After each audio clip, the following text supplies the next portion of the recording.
Palavra da Verdade, com Hernandes Dias Lopes. Eu acho que todos talvez tenham esse texto de cor. Esse texto está em Filipenses, capítulo 4, apenas o versículo 4. Filipenses 4, 4.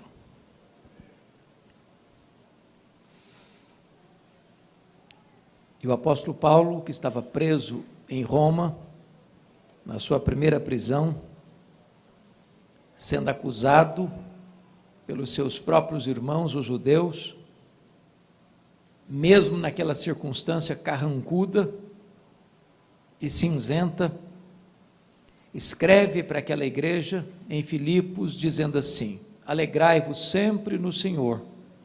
Outra vez digo, alegrai-vos. Você pode repetir comigo esse versículo? Alegrai-vos sempre no Senhor. Outra vez digo, alegrai-vos. Bom, eu quero começar a minha mensagem fazendo um pedido a vocês. Aliás, eu vou fazer uma pergunta. Uma pergunta pessoal. Muito embora eu tenha ciência de que vocês não gostam de perguntas pessoais. Aliás, nós não gostamos de perguntas pessoais. Porque toda pergunta pessoal invade a nossa privacidade, nos põe contra a parede. E nós não gostamos que ninguém invada a nossa vida sem pedir licença. Mas vou lhe fazer esta pergunta como se nós estivéssemos numa conversa bem particular. E a pergunta é esta: você é uma pessoa feliz? Você é uma pessoa feliz? Não precisa ter muita pressa em responder essa pergunta, não. Porque ela não é tão simples e não é tão óbvia como parece. Eu explico.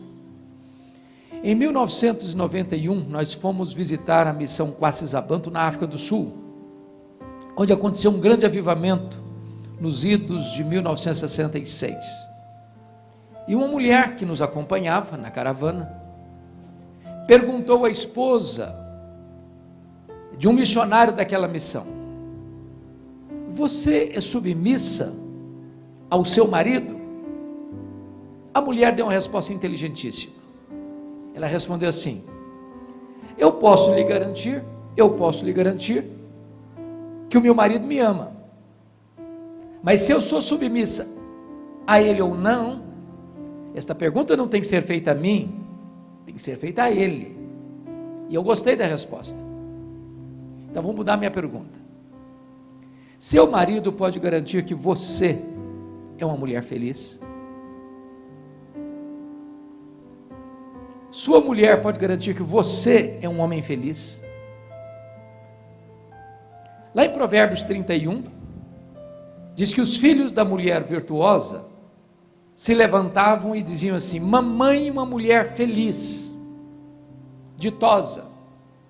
Seus filhos podem dizer isso a seu respeito? Seus pais podem dizer isso a seu respeito? Seus parentes, seus amigos, seus colegas de trabalho, os membros da sua igreja podem dizer isso a seu respeito? Bom, é provável que a essas alturas você já esteja criando alguns mecanismos de defesa aí no seu coração, dizendo assim: o pastor está me fazendo esta pergunta porque não conhece a minha história. Se eu contar a minha história, até pedra chora. Talvez você tenha argumente assim: mas dá para ser feliz num ano de pandemia? Tanta luta, tanta dor, tanta lágrima, tanto luto. Quando eu penso nisso, me lembro que Paulo escreve esse texto não hospedado num hotel 5 estrelas em Roma. Ele escreve esse texto de uma prisão, algemado, sendo acusado injustamente. E ele diz assim: alegrai-vos sempre no Senhor. Outra vez digo, alegrai-vos. E ele nos ensina 3 verdades aqui. Primeira, a alegria do cristão não é um pedido, não é uma sugestão, é uma ordem. Alegria aqui não é substantivo, é verbo, e verbo no imperativo. Em outras palavras, você não tem o direito de ser uma pessoa triste. Ser uma pessoa triste é um pecado. É um pecado de desobediência a uma ordem expressa de Deus. Isso porque o evangelho que nos alcançou é boa nova de grande alegria. O reino de Deus que está dentro de nós é a alegria no Espírito Santo. O fruto do Espírito é a alegria. E a ordem de Deus é: alegrai-vos. Mas Paulo diz assim: alegrai-vos quando mesmo? Sempre. Então vou fazer uma perguntinha para você. Você tem problema na sua vida também? Ou só eu que tenho na minha? De vez em quando alguém fica doente na sua família também, ou só na minha que fica? De vez em quando, ou de vez em sempre, a grana fica curta lá também? Então, quando Paulo diz alegrai-vos sempre, o que ele está querendo dizer? Que a alegria do cristão não depende de circunstância, é ultra circunstancial. Estar feliz quando está tudo bem, até o ateu consegue. O grande desafio é ser uma pessoa feliz, apesar das circunstâncias adversas. Isso porque a alegria do cristão não é um sentimento, não é uma emoção. A alegria do cristão não é apenas a ausência de coisas ruins, nem apenas presença de coisas boas. A alegria do cristão tem endereço, tem nome. A alegria do cristão é Jesus. Portanto, se você tem Jesus, você é uma pessoa feliz. Se você não tem Jesus, você pode até ter momentos felizes, mas não é feliz. Porque a verdadeira alegria é Jesus. É por isso que Paulo diz assim: alegrai-vos sempre no Senhor. Então esse texto nos ensina que a alegria é imperativa, é ultra circunstancial e é uma alegria cristocêntrica. Bom, mas não é preciso ser um grande entendedor da alma humana para constatar que nem todos os crentes, salvos pela graça, estão desfrutando desta alegria, estão usufruindo desta alegria, estão bebendo desta fonte inexaurível, inesgotável. Basta você olhar para alguns semblantes, basta você conversar com algumas pessoas, parece que é uma aura de tristeza. A grande pergunta é: quem está roubando essa alegria? Quais são esses ladrões que estão saqueando a nossa alegria? Quem está invadindo a cidadela da sua alma e levando embora esse néctar da vida que é a alegria? Parece-nos que esta carta que Paulo escreveu, que é a carta da alegria, Paulo levanta e aponta para nós 4 ladrões que podem roubar a nossa alegria. Que ladrões são esses? E eu peço que agora você mantenha a sua Bíblia aberta comigo em Filipenses, para nós identificarmos quais são esses ladrões. O primeiro ladrão da alegria está aí no capítulo 1, versículo 12, confira comigo. Paulo escreve e diz assim: meus irmãos, eu quero cientificar-vos de que as coisas que me aconteceram têm antes contribuído para o progresso do Evangelho. As coisas que nos acontecem são as circunstâncias da vida, e as circunstâncias da vida são o primeiro ladrão da alegria. Sabem por quê, irmãos? Porque as circunstâncias acontecem com você, querendo você ou não, gostando você ou não, planejando você ou não, desejando você ou não. As circunstâncias acontecem ao arrepio da sua vontade, à revelia do seu querer. Elas chegam de súbito, sem mandar aviso prévio. É um acidente grave, é uma doença dolorosa, é um divórcio amargo, é um prejuízo financeiro radical, é um luto doloroso, é uma situação que você nunca imaginou passar na vida, mas está passando. Circunstâncias.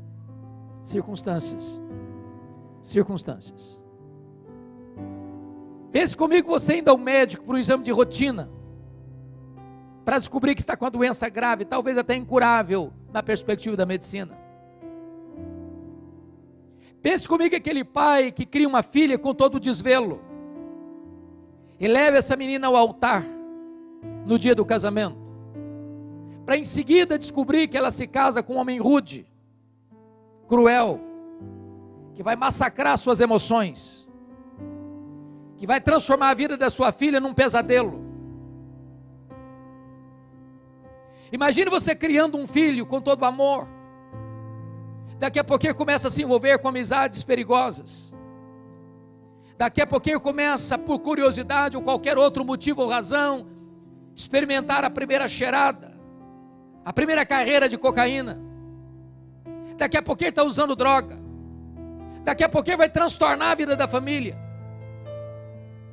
Imagine um casamento de 10, 15, 20 anos, com harmonia, e de repente um fato acontece, e aquele casamento acaba, ferido, magoado, nas barras de um tribunal, por um doloroso divórcio. Se você não tomar cuidado, essas circunstâncias levam embora a sua alegria. Circunstâncias.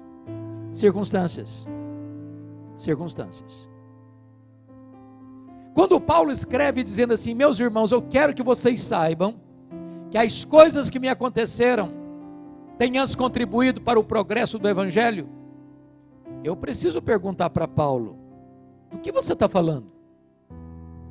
Que coisas são essas? Que circunstâncias são essas?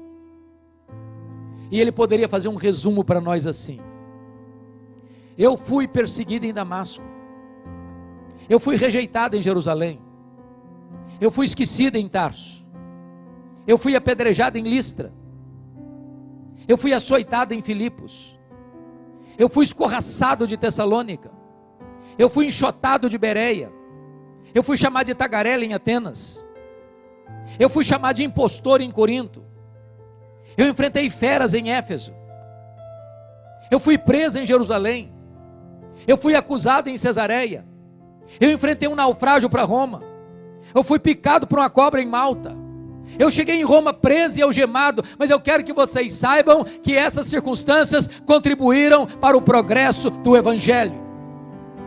Esse homem não crê em acaso, esse homem não crê em sorte, esse homem não crê em azar, esse homem não crê em misticismo, esse homem não crê em determinismo cego, esse homem não crê em olho gordo, esse homem sabe que a mão de Deus dirige o seu destino.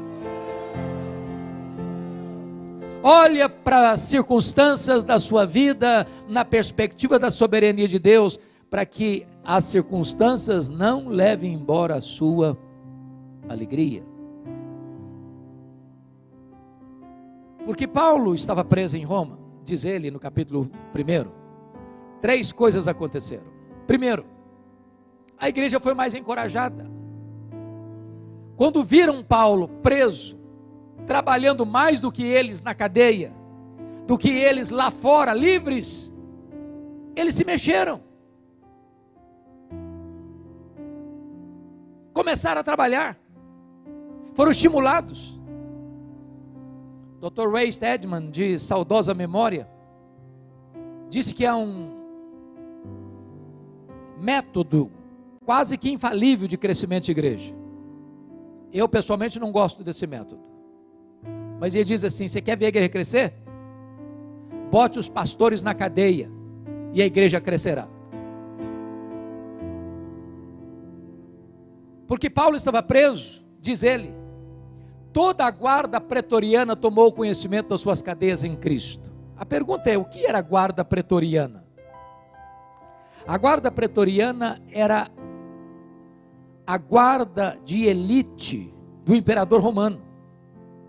Eram 16 mil soldados da mais alta patente do império. Eram aqueles da carreira militar que tinham trânsito livre no palácio, tinham influência no império. Se Paulo estivesse solto, ele jamais teria alcançado a elite de Roma. Quis a providência divina, embora carrancuda, que Paulo estivesse lá dentro do palácio, sob a égide do imperador, e o imperador colocando diante dele a elite de Roma, e colocando lá dentro o maior evangelista da igreja da época. E como Paulo estava sob a proteção do imperador, tinha que ter todo dia um soldado algemado com ele, em 3 turnos por dia, durante 2 anos, em rodízio. E o que Paulo fez? Evangelho neles, evangelho neles, evangelho neles. O cara nem podia sair, estava algemado com ele. O imperador Nero certamente não sabia, mas Deus o havia constituído em presidente das missões estrangeiras do império, porque colocou lá dentro do palácio o maior evangelista e diante dele seu auditório. Porque Paulo estava preso, diz ele em terceiro lugar, ele não podia visitar as igrejas como era seu desejo. O que ele fez? Começou a escrever cartas. As cartas da primeira prisão: Efésios, Filipenses, Colossenses, Filemão. Se Paulo estivesse solto, talvez nós não teríamos essas joias na nossa Bíblia. Então entenda uma coisa: tem hora que a sua vida parece que está de ponta cabeça, mas nessa hora Deus está escrevendo o capítulo mais importante da sua história.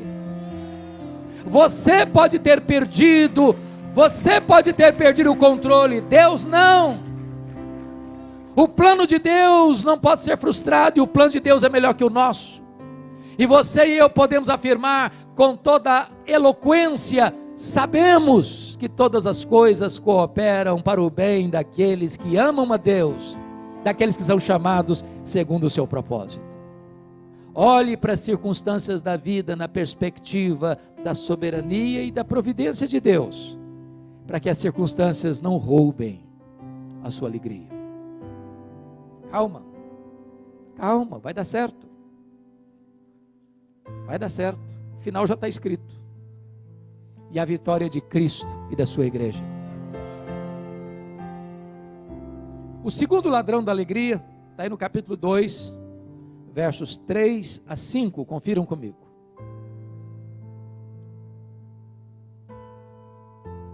Paulo diz assim: nada façais por partidarismo ou vanglória, mas por humildade, considerando cada um outro superior a si mesmo.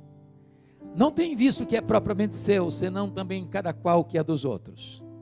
Tende em vós o mesmo sentimento que houve também em Cristo Jesus. O segundo ladrão da alegria são as pessoas.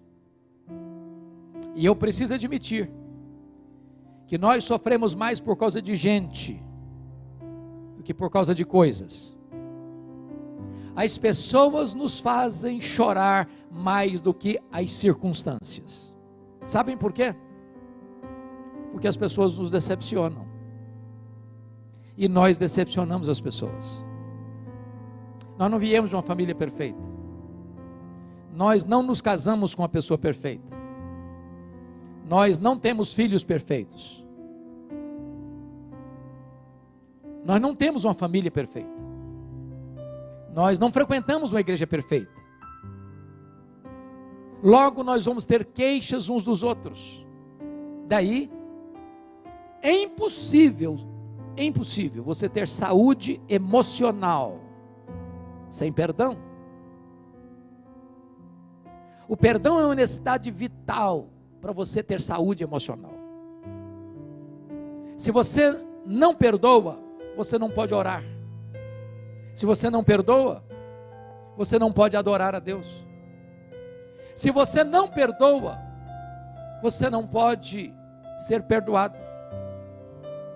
Se você não perdoa, você entrega aos verdugos da consciência, aos flageladores da alma. Você não tem paz. Se você não perdoa, você vive numa masmorra emocional, atormentado pelo chicote da culpa. O perdão é necessário. Não é fácil, mas ele é necessário.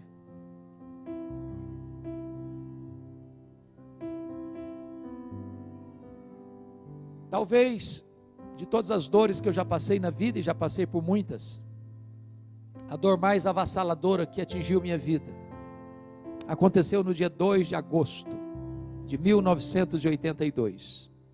Eu estava começando o meu pastorado. Estava em Bragança Paulista, interior de São Paulo. Quando eu recebo à noite um telefonema do interior do estado do Espírito Santo, onde a minha família morava e mora até hoje. E a pessoa me informando que o meu irmão, eu sou o caçula, ele acima de mim, que tinha feito 27 anos no dia anterior, dia 1º de agosto, acabava de ser assassinado com 11 golpes de faca, todos mortais, pelo primo primeiro da sua esposa, gente criada conosco. A dor foi tão avassaladora que quando eu recebi o telefonema, eu perdi a voz. Foi como um soco na boca do meu estômago. Quando eu recobrei os sentidos e as forças, a primeira palavra que Deus botou na minha boca foi esta: eu perdoo o assassino. Eu não tinha outra opção. Ou perdoava, ou adoecia. Ou perdoava, ou minha vida se tornaria um inferno. Ou perdoava, ou teria que abandonar o ministério. Mas eu posso lhes garantir que o perdão é maior que o ódio. O perdão cura, o perdão liberta, o perdão restaura. O perdão é a asepsia da alma, é a faxina da mente, é a alforria do coração. Perdoar é uma questão de bom senso, sabe por quê? Guardar mágoa é a mesma coisa que você beber um copo de veneno pensando que o outro é quem vai morrer. A mágoa é autofagia, é autodestruição. Se você guardar mágoa de alguém, essa pessoa vai dominar você 24 horas por dia. Você vai viver num cabresto, prisioneiro. Você chega em casa cansado para tirar uma soneca, essa pessoa se deita do seu lado e vira o seu pesadelo. Você vai chegar em casa com fome, a pessoa se assenta com você e tira o seu apetite. Você vai sair de férias com a sua família e essa pessoa pega carona com você e estraga as suas férias. A única maneira de ser livre é perdoar.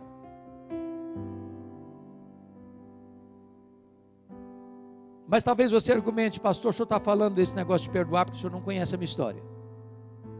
Se eu contar a minha história, o senhor vai me dar razão. Não dá para perdoar. Fui muito humilhado, fui muito machucado, fui muito ferido. Sabe o que a Bíblia me ensina? Que eu devo perdoar assim como Deus em Cristo me perdoou. E a pergunta é: qual foi o tamanho do perdão que você recebeu de Deus? Jesus contou uma parábola para ilustrar isso. A parábola do credor incompassivo. Ele contou que o rei acertava contas com seus súditos e encontra um que lhe devia 10.000 talentos. Não tendo com o que pagar, o rei mandou vender seus filhos. E aquele homem então pede misericórdia e o rei lhe perdoa a dívida de 10.000 talentos. Aquele homem perdoado lá na frente encontra um conservo que lhe devia 100 denários. Não tendo com o que lhe pagar, pediu misericórdia. Se eu não tenho misericórdia, não pago o que você me deve. O rei ficou sabendo disso, ficou muito irado.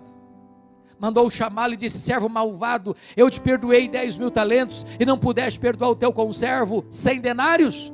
Pois serás entregue aos verdugos, aos flageladores, até que pagues o último centavo. E a parábola termina assim: assim vosso Pai Celeste vos fará, se do íntimo não perdoardes uns aos outros. A parábola terminou e eu não entendi quase nada. Quase nada. Sabe por que eu não entendi quase nada? Eu não sei quanto vale 10.000 talentos. Também não sei quanto vale 100 denários. Essa moeda não é a nossa. Eu não sei do que Jesus está falando. Deixa eu lhes explicar então. Nenhum judeu podia dever no primeiro século 10.000 talentos. O que são 10.000 talentos? Um talento são 35 quilos de ouro. 10.000 talentos são 350 mil quilos de ouro. Para vocês terem uma ideia, todos os impostos da nação, durante um ano, eram 800 talentos. 10 mil talentos eram todos os impostos da nação durante 13 anos. Para um homem juntar 10 mil talentos, com o salário da época, que era 1 denário por dia, ele teria que trabalhar 150 mil anos. Conclusão? A dívida era o quê? Impagável. Pois esse é o tamanho da sua dívida com Deus. É impagável. E sabe o que Deus fez com a sua dívida? Deus a perdoou completamente. Agora este homem encontra alguém que lhe deve 100 denários. O que são 100 denários? 100 dias de serviço. Quem tinha acabado de receber um perdão de 150 mil anos, não está perdoando um perdão, não está dando perdão de 3 meses e 10 dias. Sabe qual é a proporção de 10 mil talentos para 100 denários?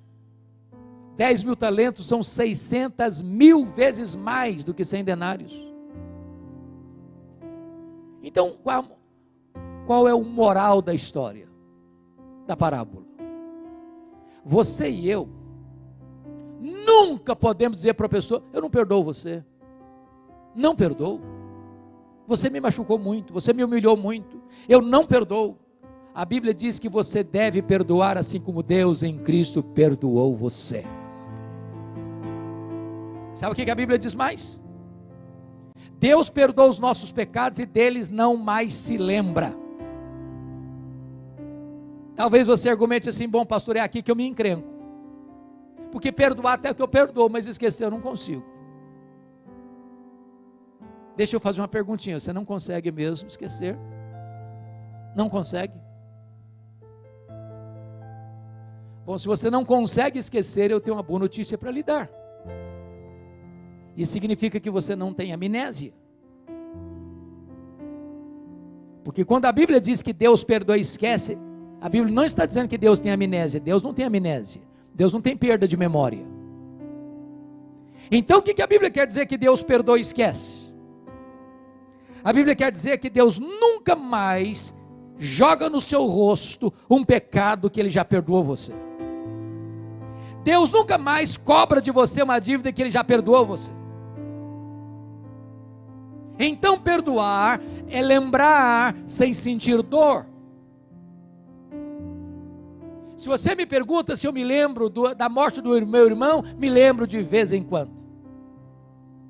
Mas eu não cobro mais essa dívida. Por aquilo que Cristo fez na cruz, essa dívida está paga, está perdoada.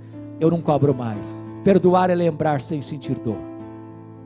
Talvez você que está aqui nesse auditório está precisando fazer uma visita, mandar uma mensagem, mandar um telefonema, dar um telefonema, acertar este relacionamento que está machucado, está ferido, que você não conversa há tempos, que você cortou do seu relacionamento, que você evita. Se você não perdoar, você não vai ter paz. Lá no céu só entra um tipo de gente que foi perdoada e gente que perdoa. A igreja de Filipos era uma igreja extraordinária. Aliás, Paulo diz que foi a única igreja que se associou com ele em dar e receber. A igreja ajudou Paulo, quando Paulo era pastor da igreja de Corinto. A igreja de Corinto tinha muito dinheiro, mas era pão dura, não pagava o salário de Paulo. Aí a igreja de Filipos, da Macedônia, embora pobre, pagava o salário para Paulo ser pastor da igreja de Corinto. Quando Paulo vai levantar uma campanha, uma oferta especial para ajudar os pobres da Judeia, os crentes de Filipos, que eram da Macedônia, pobres, deram não só muito, mas deram além das suas forças. Quando Paulo estava preso em Roma, mandaram Epafrodito lá em Roma, com todos os riscos da viagem, para socorrer e ajudar Paulo nas suas necessidades. Porta para fora, era uma bênção aquela igreja. Portas para dentro, um problema. Pasmem vocês, até as mulheres estavam brigando na igreja. Capítulo 4, verso 2, Paulo diz assim: rogo a Evódia, rogo a Sintique, pensem em concordemente no Senhor. Irmãos, quando as mulheres batem cabeça na igreja, é porque a coisa está feia. Tinha gente na igreja trabalhando desde que ele aparecesse, vanglória. Tinha gente trabalhando desde que o grupinho dele aparecesse, partidarismo. Tinha gente narcisista na igreja, só pensava nele mesmo e não no que era dos outros. Acho que tinha gente sempre para Paulo: Paulo, você que não está aqui agora, tem gente complicada aqui, tem gente que dá azia em copo de bicarbonato, Paulo. Aí Paulo diz assim: então tende em vós o mesmo sentimento que houve também em Cristo Jesus. Porque ele, sendo Deus, não julgou como usurpação ser igual a Deus, antes a si mesmo se esvaziou, assumindo a forma de servo, e se humilhando até a morte, morte e cruz. E quando ele estava lá na cruz, aqueles que cuspiram nele, aqueles que esbordoaram a sua cabeça, esses que estavam vociferando lá ao pé da cruz, Jesus olha e diz: Pai, perdoa-lhes, porque não sabe o que fazem. Se você quer ter paz, se você quer ter alegria, se você quer viver uma vida maiúscula e plena, tome a decisão de hoje mesmo: perdoar, perdoar, perdoar. Senão as pessoas vão roubar a sua alegria. Mas vamos ao terceiro ladrão da alegria. Confira comigo, capítulo 3, verso 19, por favor. Paulo diz assim: o destino deles é a perdição, o Deus deles é o ventre, a glória deles está na sua infâmia, visto que só se preocupam com as coisas terrenas. O terceiro ladrão da alegria é a preocupação com dinheiro. Eu acho que aqui em Bataguaçu vocês não enfrentam esse ladrão. Dinheiro aqui não é problema, né? É solução. Mas deixa eu fazer uma perguntinha. Alguma vez você já discutiu com a sua mulher por causa de dinheiro?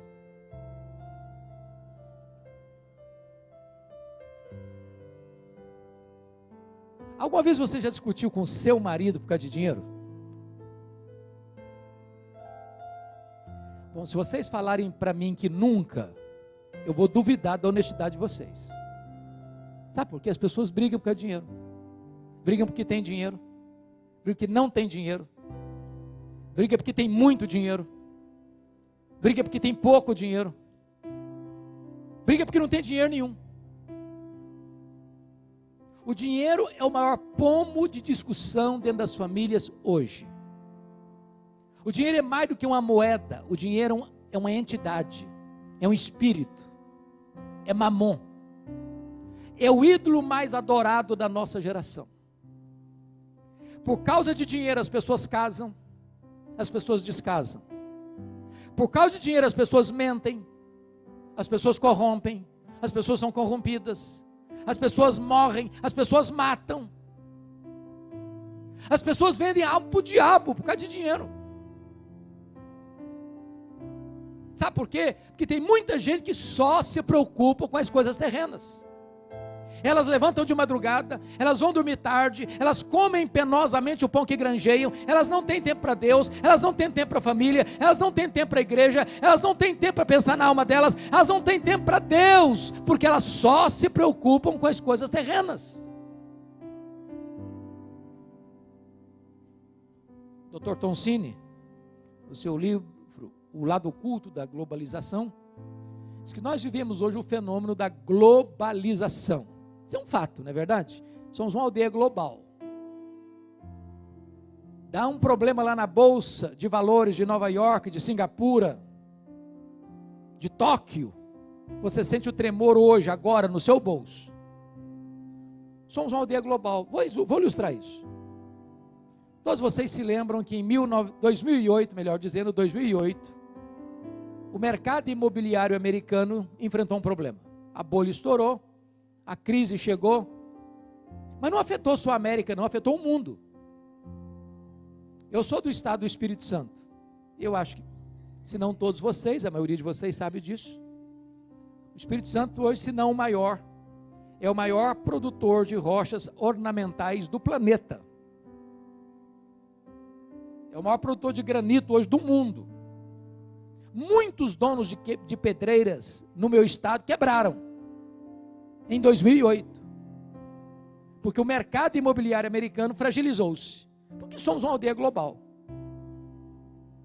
Nessa economia global, mais de 50% da riqueza do planeta está nas mãos de pouco mais de 100 empresas particulares.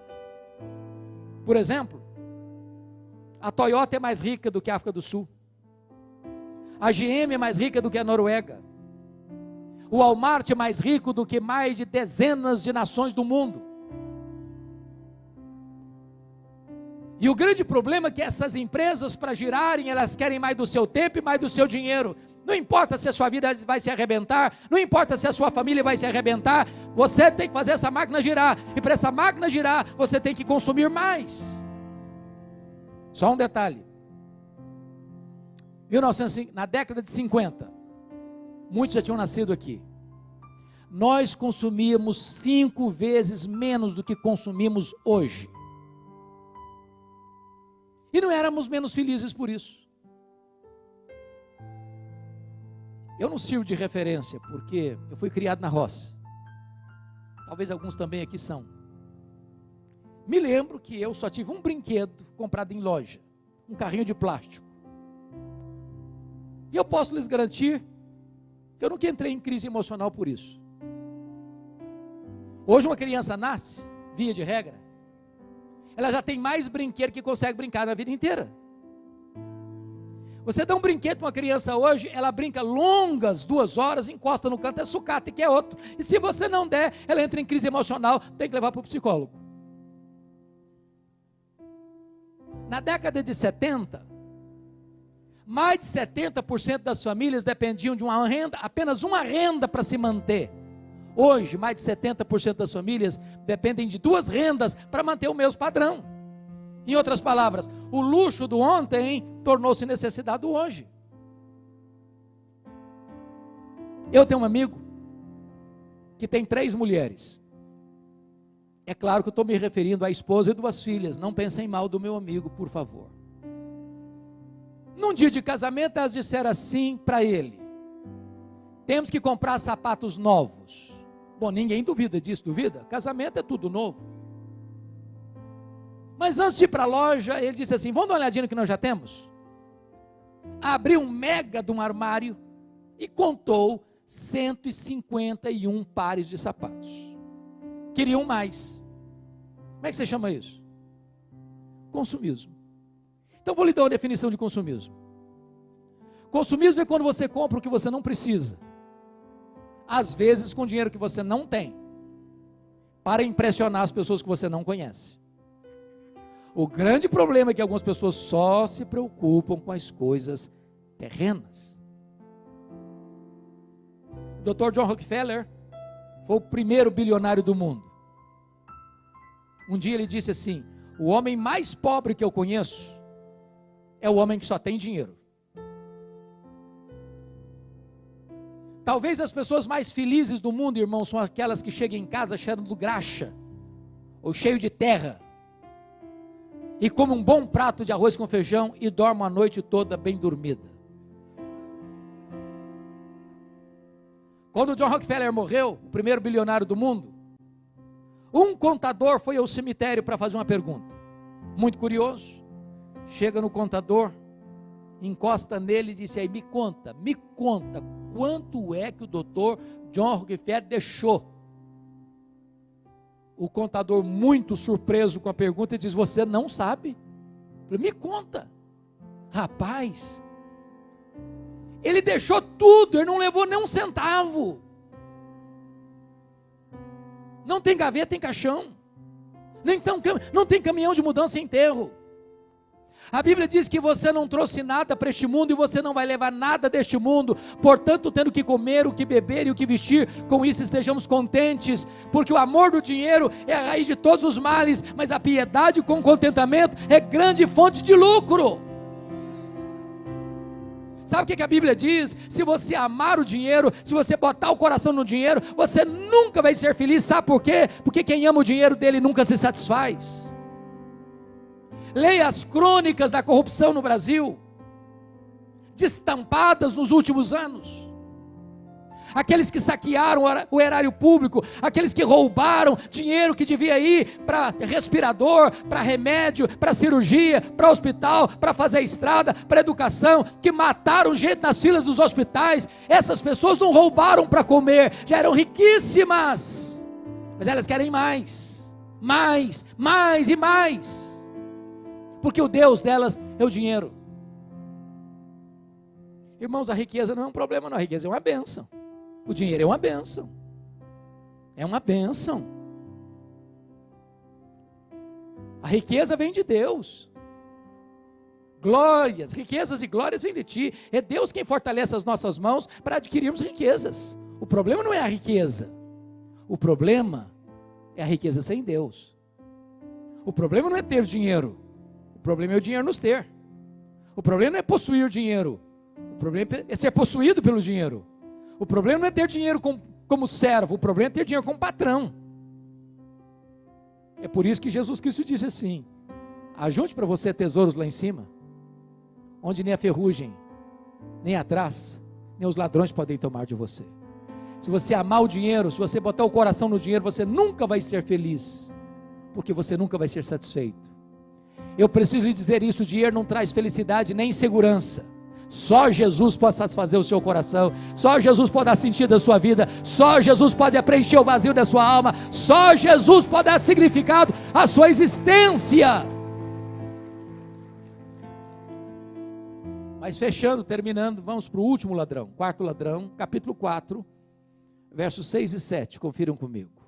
Paulo diz assim: não andeis ansiosos de coisa alguma, em tudo, porém, sejam conhecidas diante de Deus as vossas petições, pela oração e pela súplica, com ações de graça. E a paz de Deus, que excede todo o entendimento, guardará o vosso coração e a vossa mente em Cristo Jesus. O quarto ladrão da alegria é a ansiedade. E me permita uma pergunta: você conhece alguma pessoa ansiosa? Conhece? Já viu alguma pessoa ansiosa hoje? Tem certeza? Vocês se olharam no espelho antes de vir para cá? Você é daquele tipo de gente que fica roendo as unhas? O problema está vindo lá no Japão, você pensa que já está batendo na porta da sua casa? Irmãos, a ansiedade é o mal deste século. Atinge pessoas de todas as faixas etárias, de todos os estratos sociais e de todos os credos religiosos. Até as crianças estão ansiosas. Aliás, Hollywood fez uma pesquisa sobre isso, e descobriu que as crianças estão ansiosas porque elas gostam de filmes, de brinquedos e de jogos de ação. Até hoje eu não entendo por que programa infantil tem que ter tanto demônio e tanta violência. Se você assistir todos os programas infantis da televisão brasileira, eu te garanto uma coisa: você não dorme de noite com a luz apagada. Eu gosto de brincar com as crianças. Um dia eu cheguei no pátio da igreja, tinha uma menina brincando assim, descontraída, e eu me aproximei e disse: filha, que vidona, hein? Ela voltou-se brava para mim e disse: o senhor é que pensa. A coitadinha estava estressada.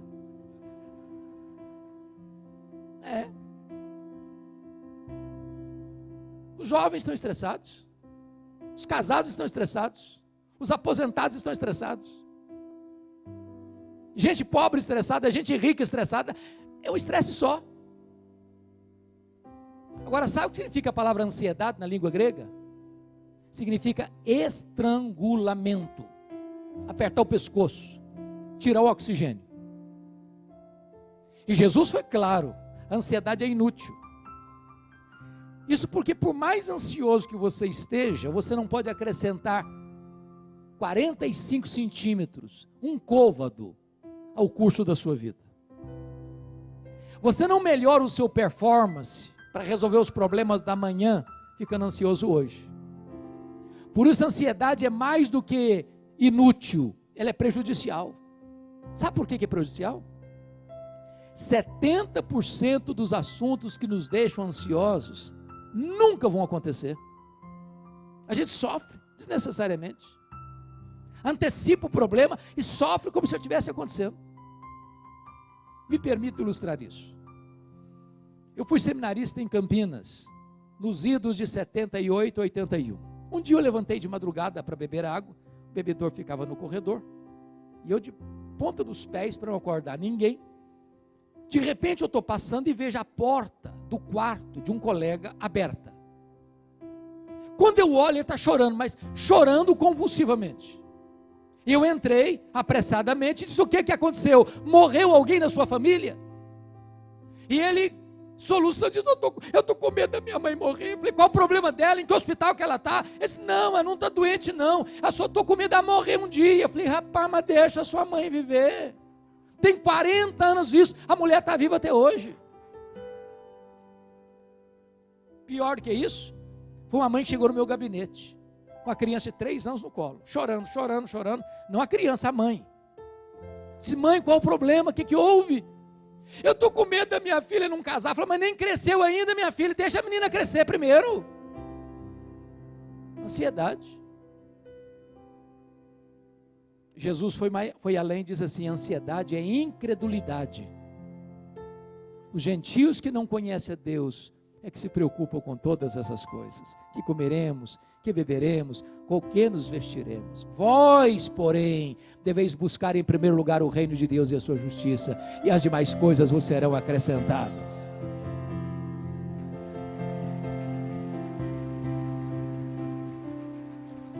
Como é que cura a ansiedade, irmãos? Qual é o remédio para a ansiedade?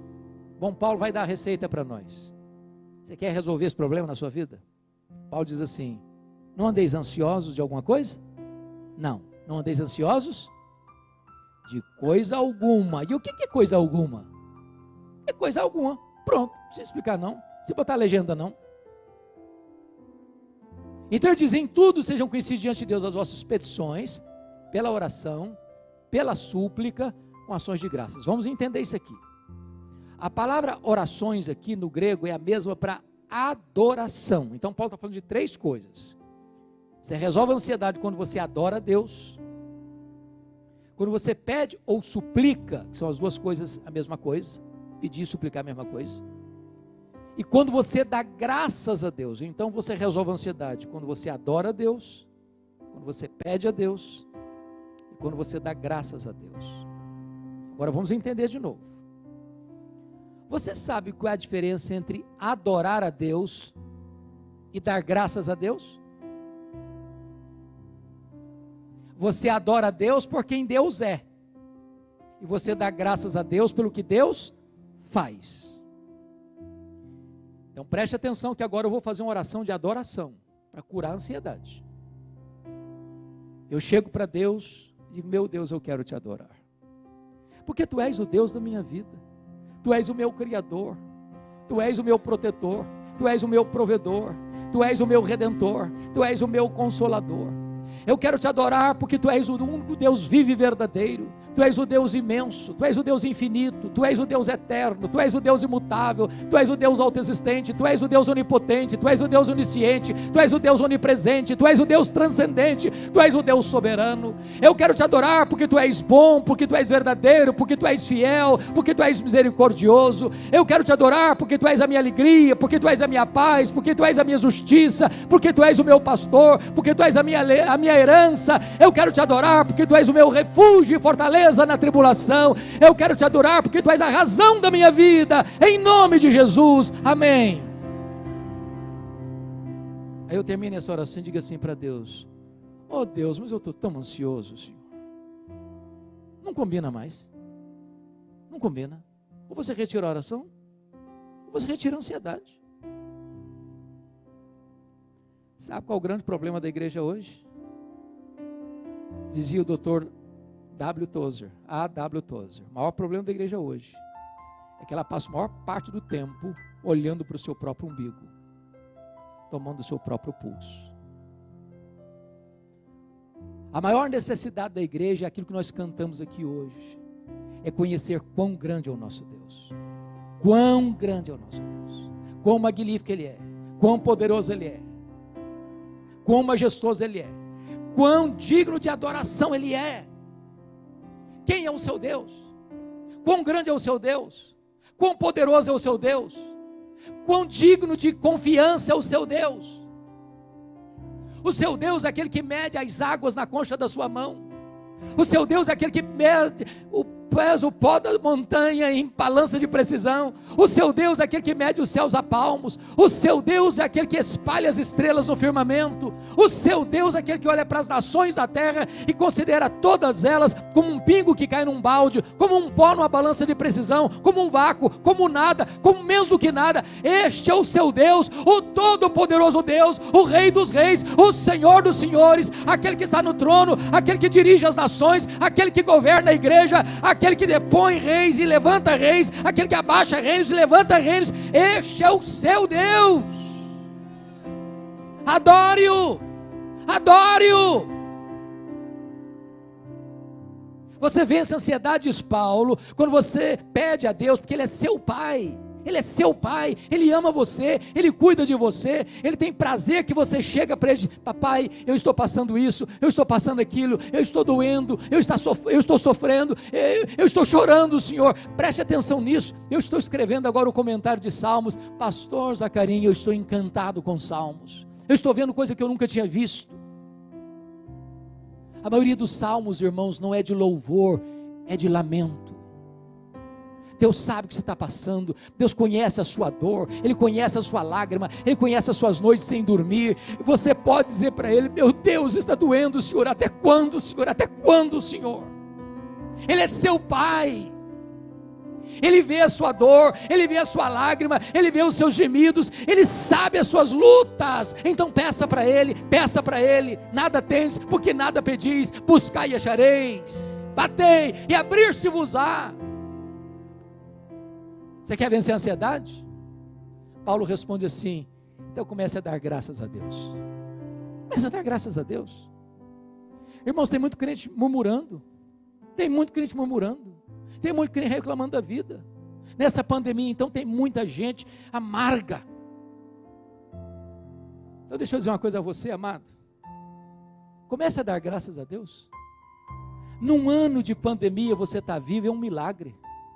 É um milagre. Gente melhor que nós partiu e você está aqui. Se você não encontra motivo para agradecer a Deus, deixa eu lhe fazer algumas perguntinhas. Quanto vale os seus olhos, filha? Quanto vale? Quanto vale o fato de você estar enxergando? Quanto vale? Quanto vale o fato de vocês estarem me ouvindo? Quanto vale isso? Quanto vale você ter um cérebro que está funcionando, as ondas elétricas estão lá, por isso você está vivo? Quanto vale isso? Quanto vale você ter pernas para andar? Quanto vale isso? Quanto vale você ter braços para trabalhar, para abraçar? Quanto vale isso? Quanto vale você ter um coração que bombeia sangue para o seu corpo? Quanto vale isso? Quanto vale você ter 2 pulmões que já enchem de ar a sua vida? Um dos maiores banqueiros do mundo morreu nessa pandemia, e a filha disse: o que é mais cruel é que o papai morreu por falta daquilo que é de graça, o ar nos seus pulmões. Quanto vale você estar respirando? Quanto vale? Quanto vale você ter 2 rins que filtram as impurezas do seu corpo? Você não precisa passar por uma máquina de diálise. Quanto vale isso? Quanto vale você ter uma família? Quanto vale você ter uma casa? Quanto vale você ter uma cama? Quanto vale você ter pão na sua mesa? Quanto vale você ter saúde? Quanto vale você ter a igreja? Quanto vale você ter amigos? Quanto vale você ter Jesus? Quanto vale você ter seu nome escrito no livro da vida? Quanto vale isso? Comece a dar graças a Deus. Comece a ver o que Deus já tem feito na sua história.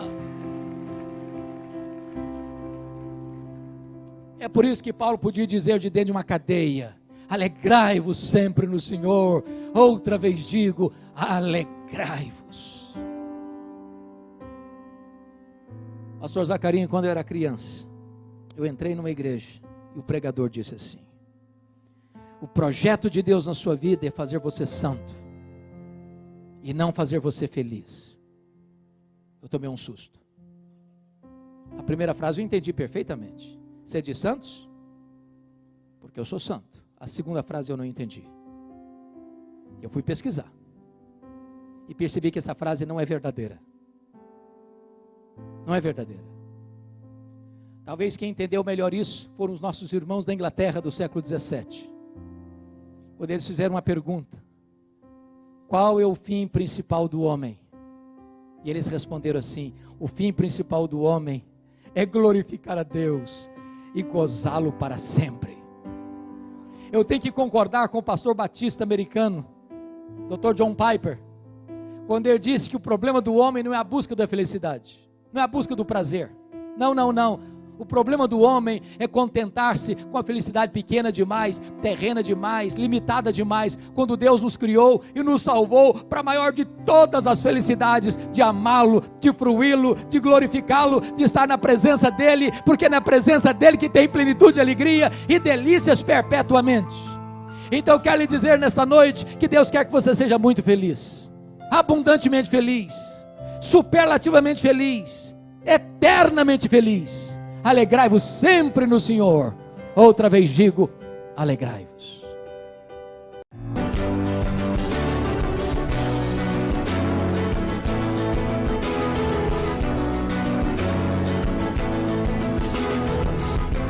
Palavra da Verdade, com Hernandes Dias Lopes.